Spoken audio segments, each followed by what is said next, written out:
Hello. Today we are excited about our guest. We've been trying to meet with her for a couple of years now, and it's finally coming together. She too is a podcaster. She's got the probably one of the first adoptee podcasts, I'm guessing. Kind of the godmother of it all, huh? Ah, We've got Haley Radke from Adoptees On. She is joining us today from Edmonton, Alberta, Canada. Everybody is earlier than I am today. Welcome, Haley. welcome. Woohoo. Thank you so much. I'm so glad to be here.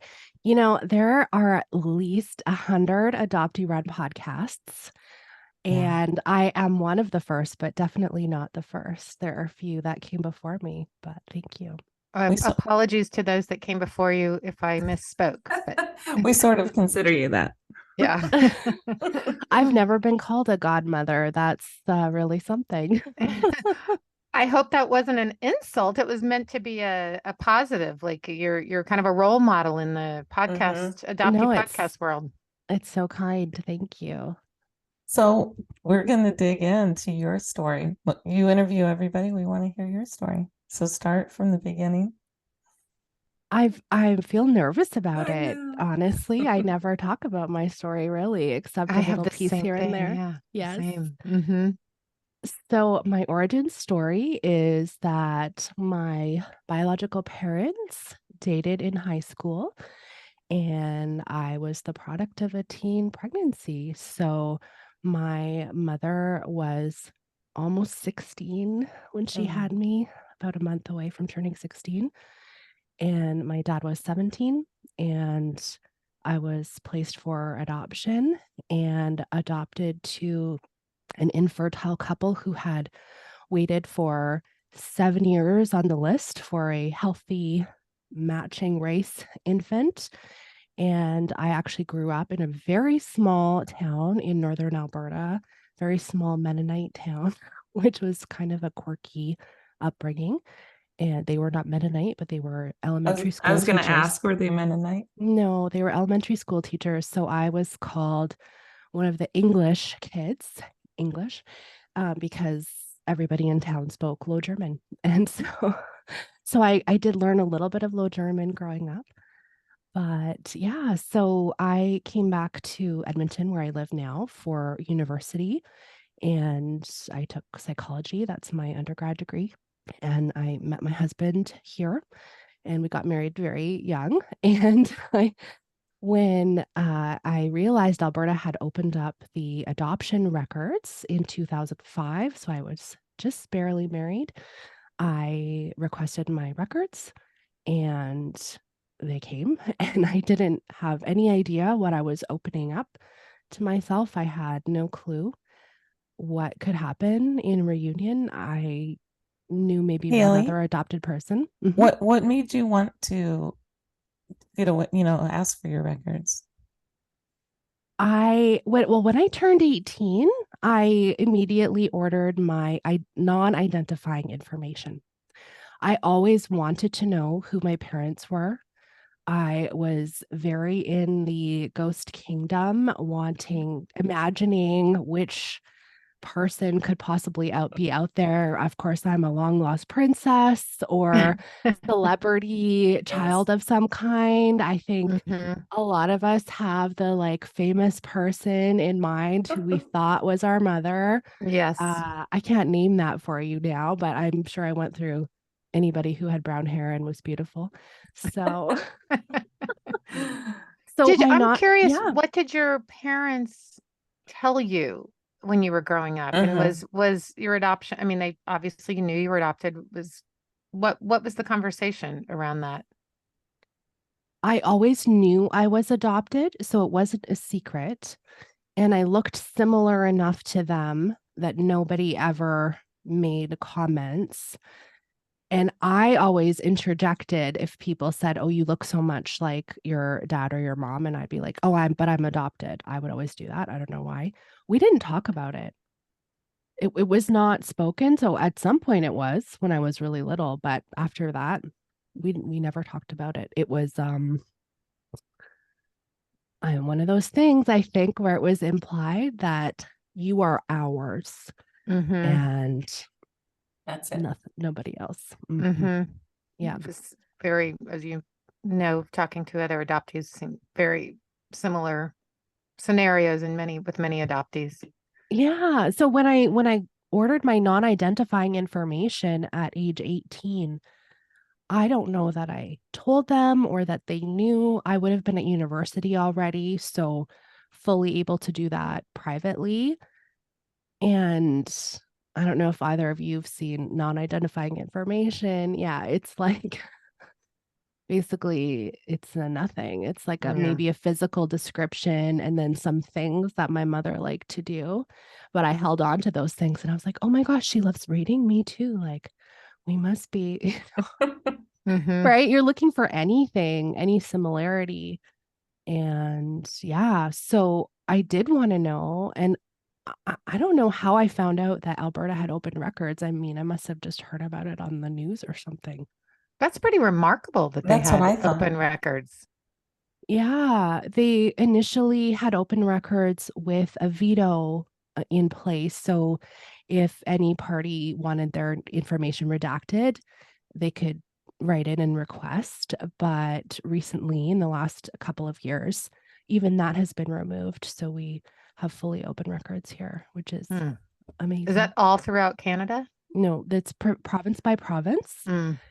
And some provinces are fully open, some have a veto, and some, I think Prince Edward Island has really terrible law. Don't quote me on this. I'm pretty sure it's them, but I think you can be prosecuted for finding and trying to reach out to biological connections without their consent. How would you get their consent if you don't reach out to them? I don't know.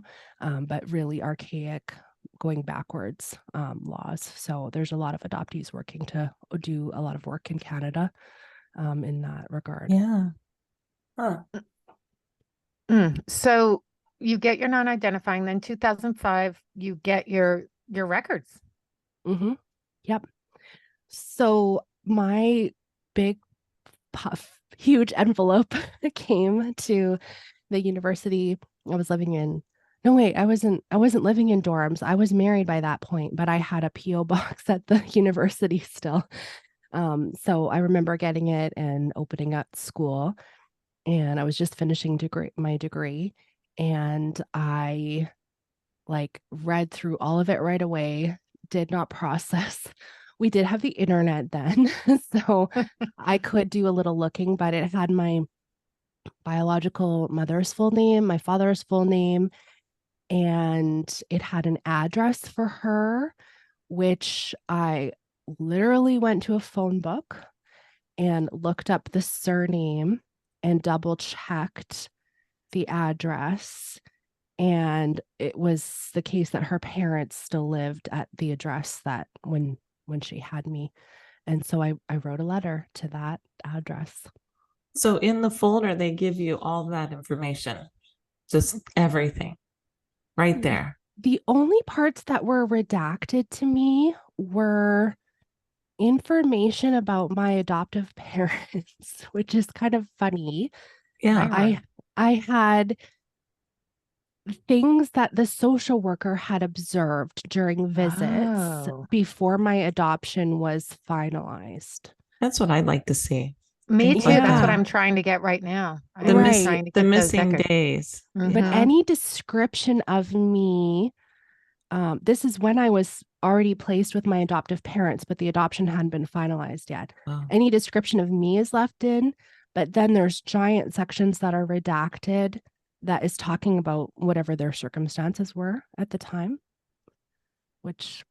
Well, maybe because if it didn't work out, they would pull you from that home or something. I mean, who knows? That's so weird. I don't know, but that is still...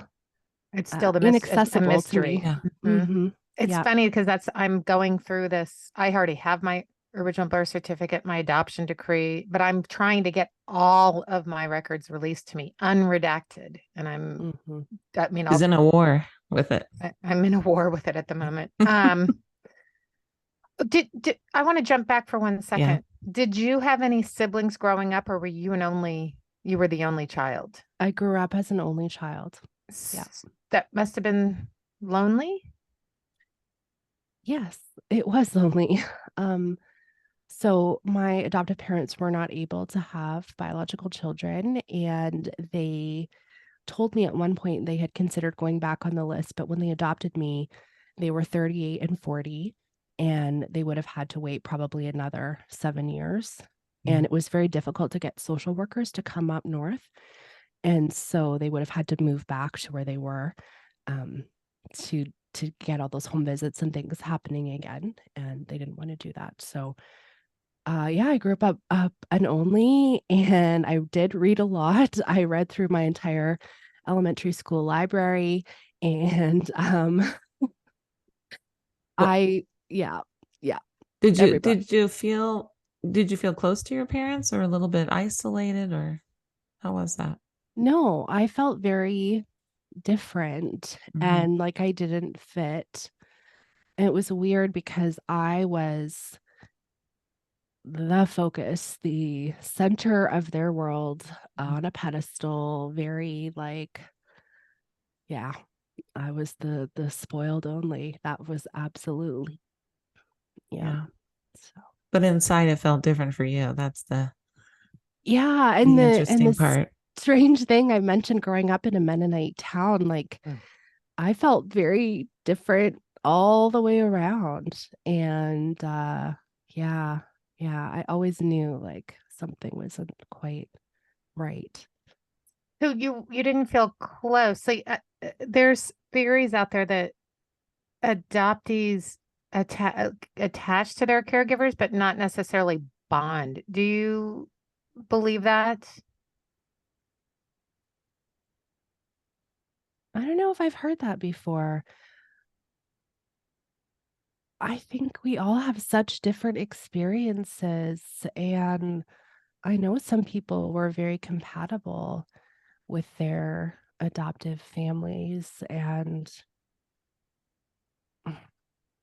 I think probably from the outside looking in, people would probably assume that about me too. But that's not what my internal experience was. Well, and so many people are quiet about how they feel still. I mean, adoptees are very complicated, as we know. They keep a lot in, and Yeah. some share on the podcast and many don't. So it's hard to study, right? Sarah and I talked It's about that. also, yeah, and sometimes it takes a long time to get to a place of understanding. Yeah. Differentiating this versus that, if that makes sense.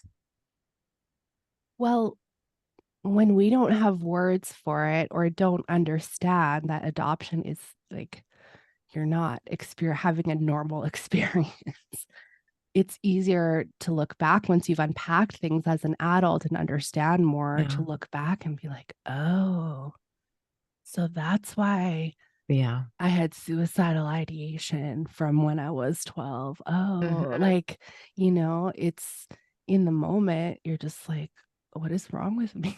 There's something wrong with me. Yeah.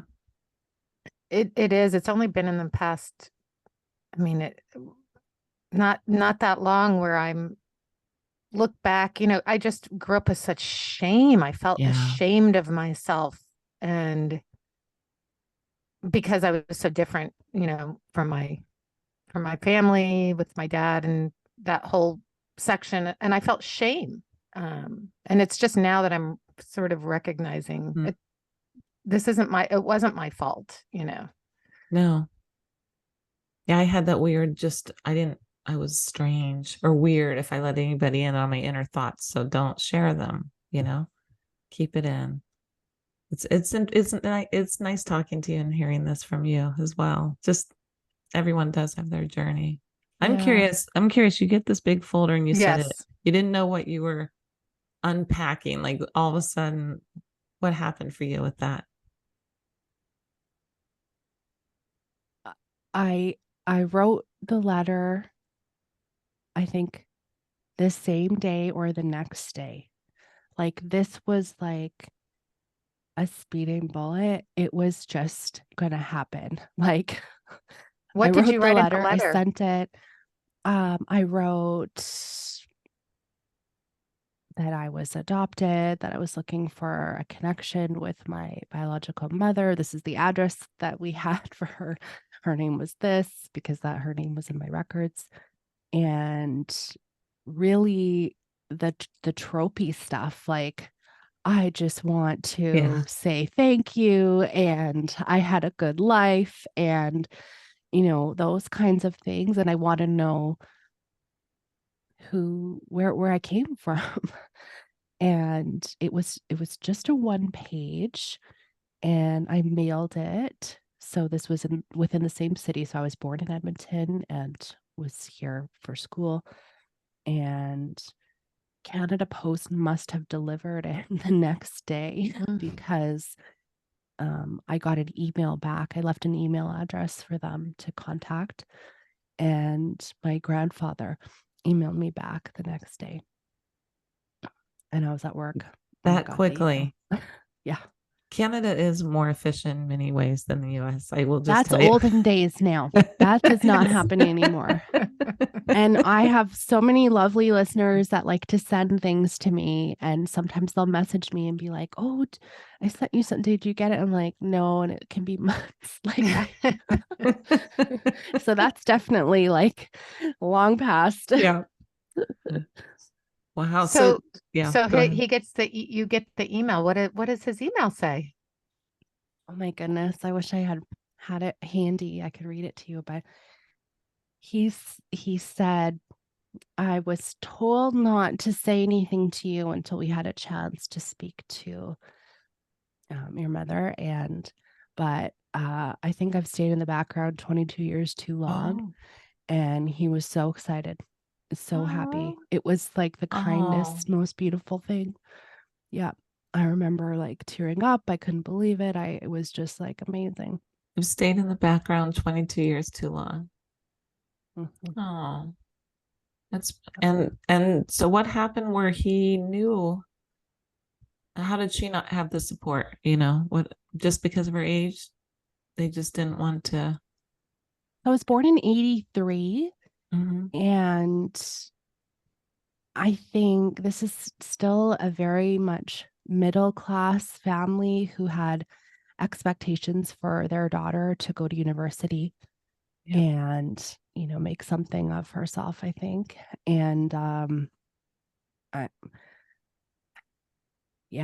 think the stigma still of having a bastard child is just a real thing, even early 80s. So I don't think she got a choice.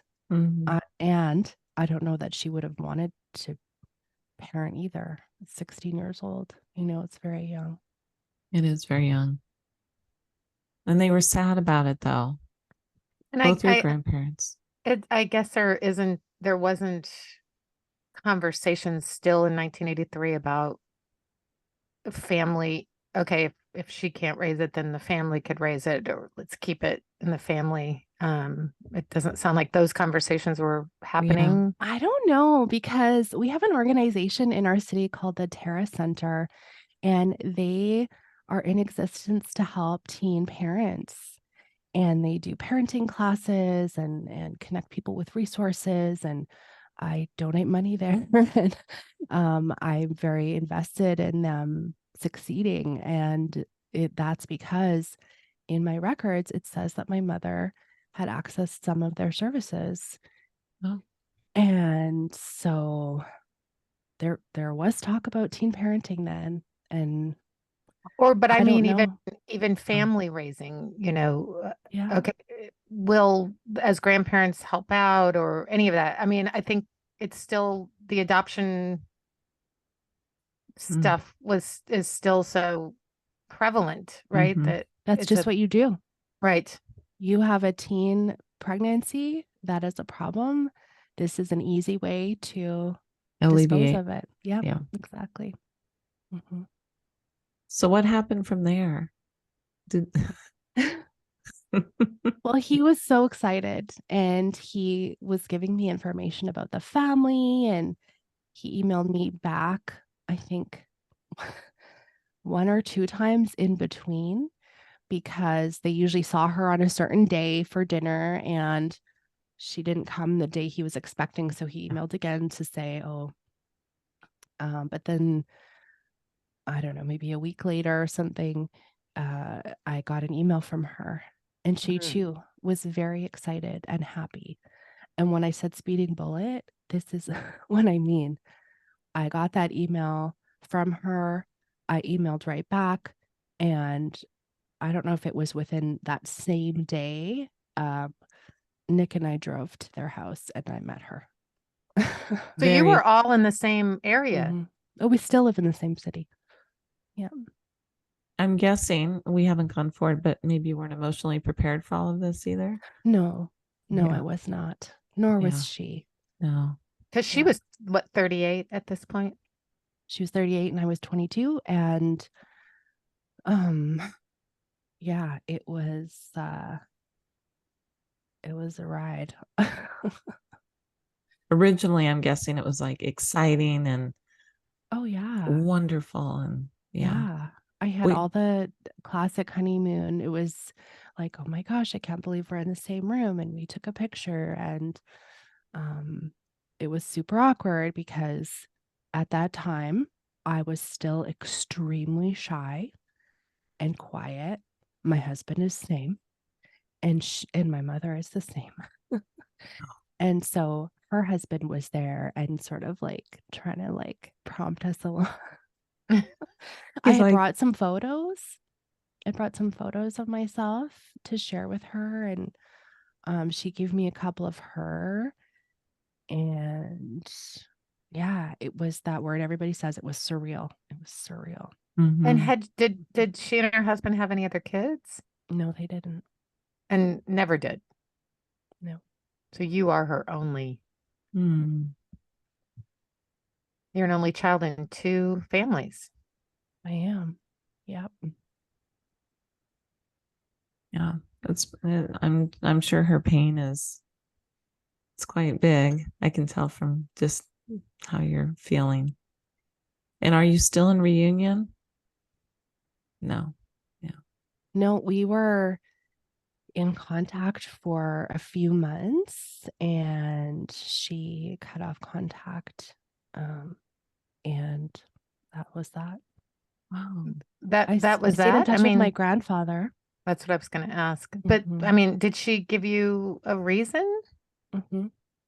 Yep. She said that I was too critical of her and her family, and that she wanted to just pause things for now. And that's so painful.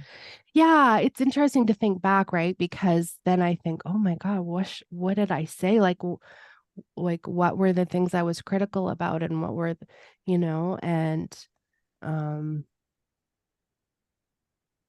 I don't know, I was 22. Yeah. And you don't strike me as a critical type person. So it's probably just casual conversation about this or that. And or asking questions. Yeah. Asking questions. Asking questions. Oh. I went for lunch with my grandfather once during that time. And I guess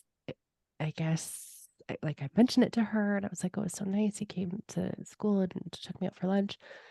And she went right to like, well, did my mom know about that? And like, she didn't, like there was like this thing with secrets or something. And I'm like, I don't understand. I don't understand. I'm not what in was that. wrong about that. I don't know. So that was kind of a weird thing. And now, because of what I do, talking to some other mothers of loss, when you're first in reunion, that can be like a really painful thing if you're trying to build a relationship with your, long lost child, and then other people are sort of inserting themselves in. That can be really painful. So that might be something. But I mean, we could talk about that for 5 hours and never get to the bottom of it. I don't know. This was all just too painful for her and me. Yeah. So your grandfather wanted the relationship. What about your grandmother? No. Was she the architect of the relinquishment?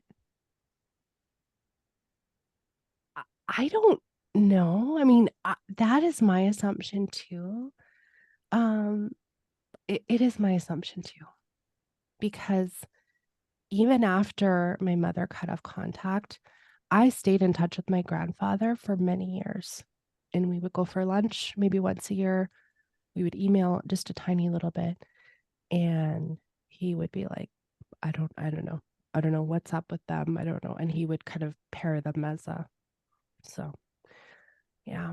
And Did she have siblings, like aunts? Do you have aunts and uncles on that? Yeah, I have she has one younger brother. And I guess the big question is your father. Yeah. Yeah. I initially didn't want to find him because I had you have these assumptions, right? And a lot of us, I think, look for our mothers first because that's the like more physical connection, right? You're in their body for however long. And I had these assumptions about like what type of person would, get somebody pregnant and then like let them. Yeah. Which is also ridiculous that we put everything on the mother. And anyway. And the very end of my 20s, I was doing this project through my church, actually, where we sort of map out our life and you're kind of looking for what your purpose is and all these kinds of things. And so I was looking through my adoption paperwork, and I remember thinking in my head the first time I got my papers that his name he'd be a hard person to find because his name it was very regular. But it's actually flipped that my birth mother's last surname is extremely common, and his is not. So when I was looking through the paperwork, I was like, oh my gosh, I actually never have heard of that name before. And so I literally typed it into Facebook, and his profile popped up. He had a picture of himself as a child, and his teeth were the same as mine when I was a kid. And I was like, that's my dad. Like right away, like, so what do you do when you find somebody on Facebook like that? Do you send them a friend request? Like, what do you do? I'm still in that. So tell me what you do. Well, I messaged him and I asked if he went to a specific high school during this time period. And the funny part of that is he knew someone with the last name Radke, I guess, when he was in high school. And so I think he probably had this connection in his head that he thought, oh, this is so-and-so's connection from high school. And so he was like, yes, I did. Why do you ask? And I said, oh, well, my mother is so-and-so, and I think you're the other half. And I think I sent that message in December. And I did not get a message back from him until March the following year. Oh, the following year. So 3 some odd months later. Wow. Mm-hmm.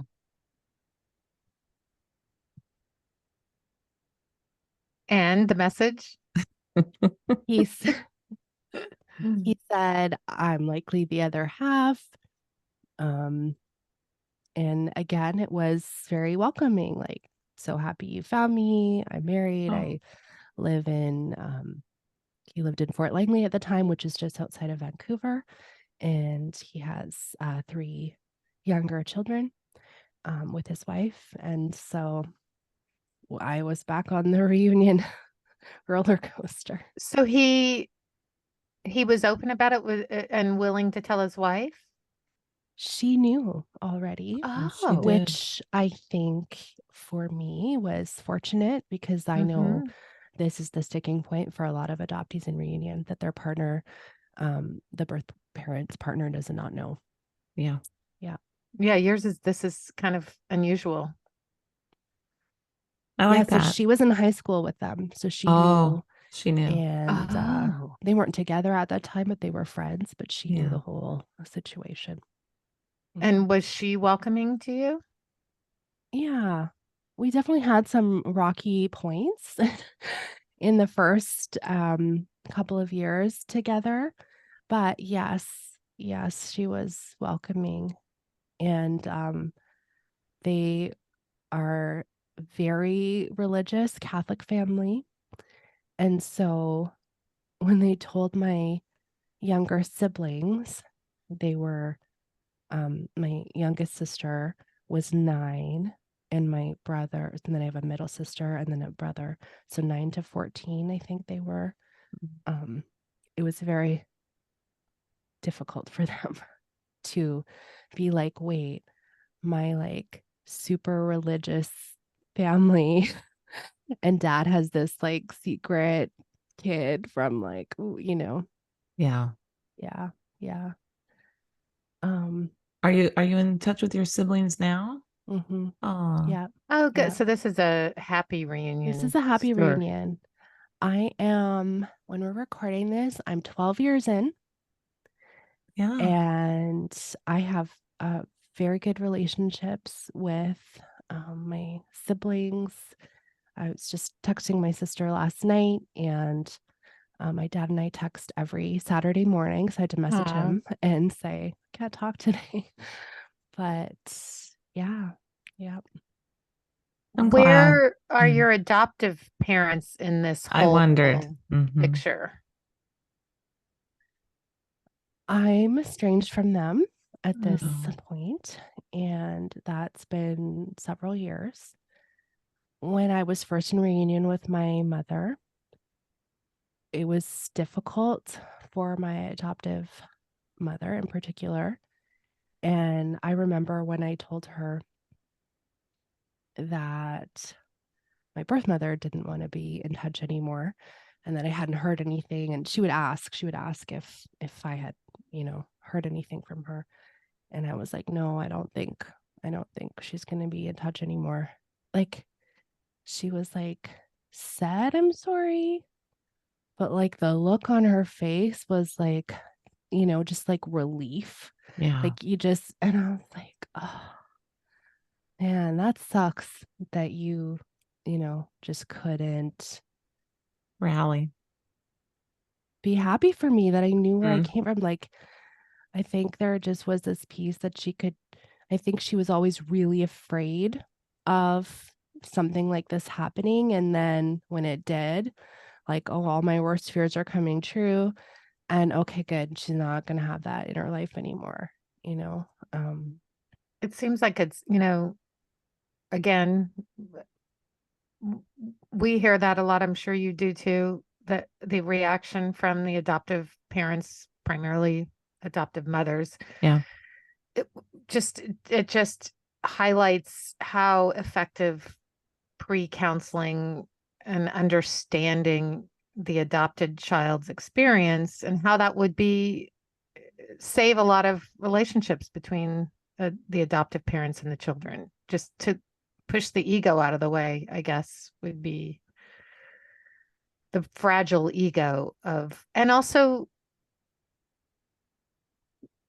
I don't know, certainly in our era, mine and Louise's, of the baby scoop era of shame and infertility shame. And so therefore not ever addressing those issues. There's so much that comes into these relationships that wasn't pre-healed, as it were, It always strikes me listening to you also, just that reunion is really, it's just the beginning of a whole bunch of, it's really the beginning in many ways for many adoptees, right? Of kind of the pain and the unpacking, and it's not easy. No, it's not easy. And I guess to just address the thinking about pre-counseling and those kinds of things, even when those things take place, so many open adoptions close because the adoptive parents can't quite seem to leave space for the bio parents to still have contact. It just is, there's something in us when we have our mama bear energy Yeah. over your child. It's just like there's just no room for anybody else. And it's really unfortunate. And so when people are doing that well, I know that took a lot of work for them to get there. Mm-hmm. It's interesting you say that. We interviewed somebody who is working very hard on that and has been working on that for a long time. And you can tell it's hard for her, and she works hard on it. And she's an adoptee, so she understands things in a different way. But I think it is human nature to kind of, you have to kind of elevate yourself, right?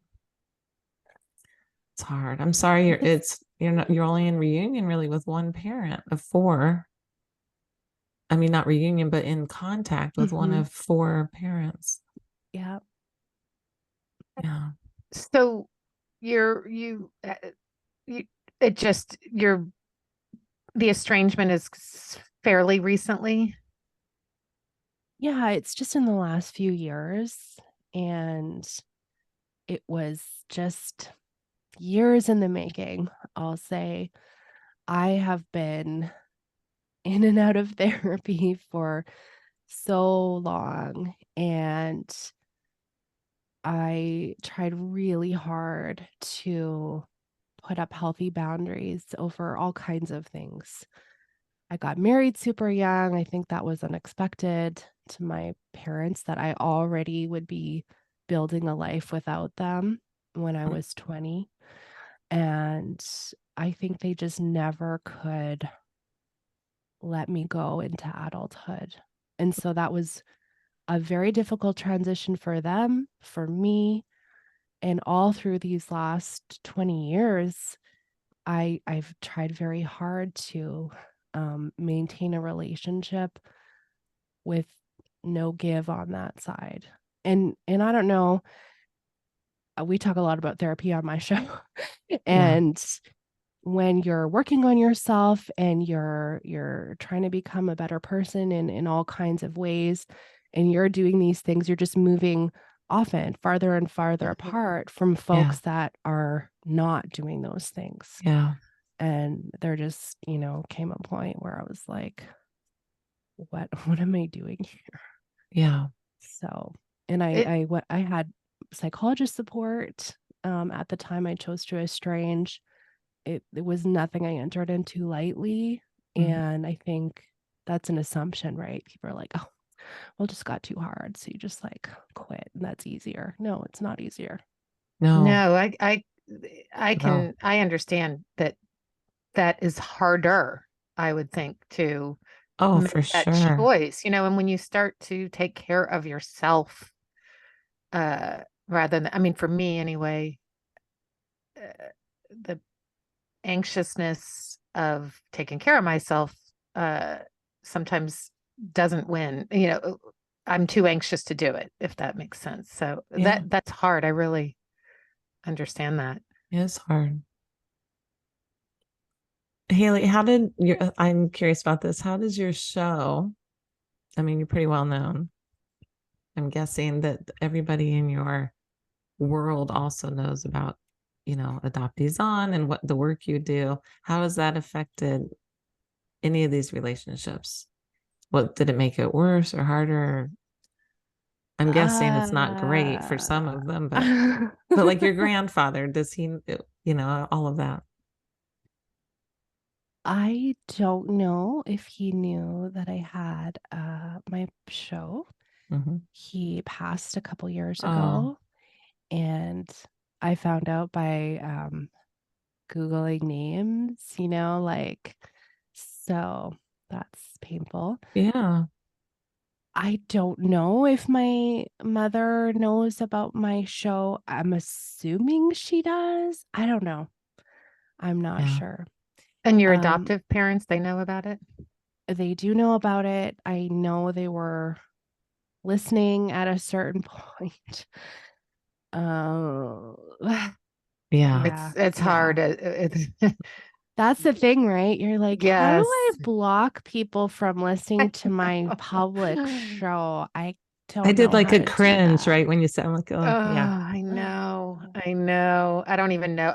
I mean, I don't think my father has ever listened. My adoptive father would know how to find my podcast, nor is he interested in finding it. So that part of my family, I'm not that concerned about, but it's kind of a responsibility. Well, I don't know how you are, but so my dad listens to the show every week, does. Friday morning, How every cute. week. It's very sweet. And when I record, I never think, oh, my dad is going to be listening to this. Right. Because I just, for better or worse, I just say the things. I don't hold back. Me too. I can't unring the bell. Like, right? How many times have you been like, oh my God, you can't unring the bell. Share that. Well, it's just done now. And so there's definitely been things I'm like, oh my gosh, I don't really want him to hear that, but I guess that's okay. I think my siblings have maybe listened once or twice. I actually had my dad's wife on the show. And we talk about how hard it was for her integrating this other adult woman into her husband's life and their family life, which that was a hard episode to record and hard to share, painful. And I had very strong reactions from my friends who listened to be like, I can't believe she said that or whatever. And then I had a lot of people email in and ask to be connected with her because, somebody in their life really identified with that. There's a lot of people affected that we forget about, right? And she could help others in that way. I mean, it's not just 3 people in the triad. The triad's got all sorts of relationships. Yeah. And I think when you get in reunion, I'll speak for myself. I was very self-centered and it's all about me and what I can get out of these relationships like that I've wanted for so long because you regress, right? You're back in the needy childhood states. It's just this strange thing that happens. And so that can be really challenging for the adults in the room to deal with. Oh yeah. Yeah. It's also, it's all just so complicated and I don't know what I'm trying to say. Layered. Yeah. It is. It is layered. It's complex. It's difficult. And if I was giving tips, if I was giving tips to someone who is searching and wants to make connections, it would be save your money for therapy.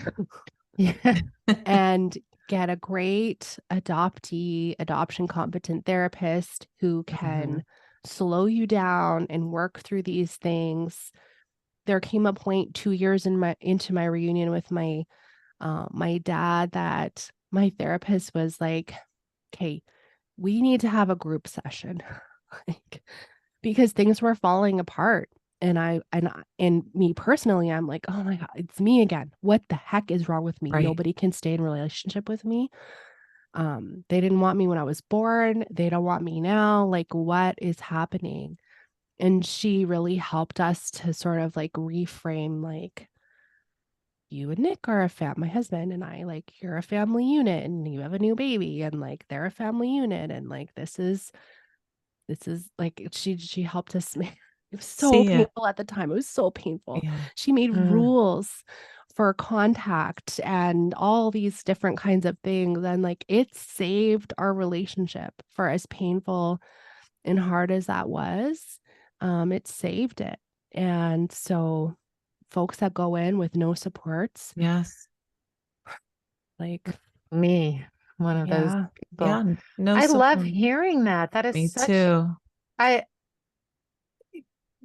again, that's the generational thing too. We didn't, I started going to therapy at age 20. I knew I was like, something's wrong with me. I need to figure this out. And no therapist connected relinquishment trauma or adoption or, they connected the other traumas, but not that. Right. And so it's really, it's so good. I mean, it's great that now there are adoption competent therapists that can help and understand it. And, yes. And community is so big. I mean, if we had the community Sarah and I have such a community now as you do. Just even knowing you, Sarah, who we talk to, the Facebook groups, there's so many that you can see people working their problems out on them, but it's safe and you get good advice or bad advice, but you can get it out, right? We were like in a vacuum for years. Yeah. And for folks that can listen to your show or mine and hear about how complex reunion is, and it's not the airport meeting, and like what happens after those like Find My Family shows. Because people weren't talking about that. Day. Yeah. Right. Yeah. It always ends at reunion, but really that's when there's a whole other beginning. Complex, absolutely complicated, painful beginnings. Yeah. So this has been such a great conversation, Haley. Really so happy. And so you have a child. I have two boys. Yeah. That's another boy, that I mean, show. But a connection, that so deep that. Yeah. So I was in reunion with my dad when I was pregnant with my first child. And so he could be Poppy and like Poppy and Grammy. And that definitely threw a wrench into our relationship. That is one of the things that led us to therapy. But yeah, when I had my first son, I don't know if you guys had that moment. I know you're both mothers. Yeah. Where you're like, oh yeah, here's the baby. How could I give this away? Like, yeah. And there's a moment of like, I don't get it. And I get the pain. I get the pain of not being connected to my child. So I was just talking to last night childhood friend, and he part of the mainstream narrative of like thinking how wonderful adoption is and all that. And I really when I said to them, if you grow up with no mirror, I was with two brothers who look a lot alike, who were really close, had never even thought about any of it. And it was like their lightning bolt moment of, I never thought about that. Like growing up without somebody that you're similar with. And so, yeah. Well, this is wonderful. We want to stay in touch, and I'm glad that this took a while actually, because we're in a different place, and to know you, and I don't know, it's just been really a nice morning to do this. Yeah. Thank you. Louise and I were deeply fogged when we started our podcast. I might ask who are these people? You can ask that when we come to you. Yeah, I might ask you deeply fogged. Yes. I love it. No longer the case. I think how brave you were at such a young age. It's really, I mean, you really were young compared to a lot of adoptees we talked to as well. Well, and when I started my show, I wouldn't say I was in the fog anymore, but my views on adoption have radically changed over the last 7 years. The more you learn and know, you can't unsee it, right? Yeah. Yeah, that's the truth. Well, you all are doing such great work. Thank you so much for inviting me on. And the more adoptee voices in the world, the better. So and you are doing great work. And you are our godmother to us. So, and I'm glad, it's funny. We didn't know about you when we started. We were very just novice in what we were doing. And then I'm glad we did. I think it would have intimidated us in some way. Like, it's nice to, now I feel like we're ready for this conversation. It's just, it's lovely.